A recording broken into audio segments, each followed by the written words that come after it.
તો અમદાવાદમાં અસામાજિક તત્વોનો આતંક હજુ પણ યથાવત જોવા મળી રહ્યો છે। શહેરના જમાલપુર વિસ્તારમાં તોડફોડની ઘટના સામે આવતા સ્થાનિકોમાં ભયનો માહોલ સર્જાયો। કાચની મસ્જિદ નજીક પાર્ક કરેલા વાહનોને નિશાન બનાવવામાં આવ્યા। અસામાજિક તત્વોએ એક કાર સહિત અનેક ટુ વ્હીલરમાં તોડફોડ કરી હતી। તો મોડી રાત્રે બનેલી આ ઘટનાને લઈને આ વિસ્તારમાં ચકચાર મચી ગઈ હતી। ઘટનાની જાણ થતાં જ ગાયકવાડ હવેલી પોલીસ સ્થળ પર પહોંચી ગઈ છે। તપાસ શરૂ કરવામાં આવી। જિગ્નેશ પટેલ અમારી સાથે જોડાઈ ગયા છે।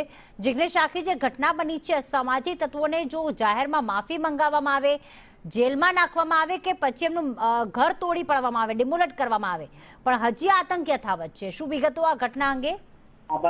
જમાલપુર વિસ્તારના બનાવ છે પ્રીતિ, કે જ્યાં કાચની મસ્જિદ પાસે ગઈકાલે કેટલાક વાહનોમાં તોડફોડ કરવામાં આવી। તોડફોડની સાથે કહી શકાય કે અત્યારે પ્રાથમિક જે હકીકત સામે આવેલ છે તેમાં અસામાજિક તત્વોનો ત્રાસ હોવાનું સ્થાનિકો જણાવી રહ્યા છે, પરંતુ પોલીસ તપાસ કરી રહી છે કે આખરે આ જે બનાવ છે તે અસામાજિક તત્વોનો છે કે કોઈ અંગત અદાવત એકબીજા સાથે છે, તેના કારણે આ બનાવ બન્યો છે।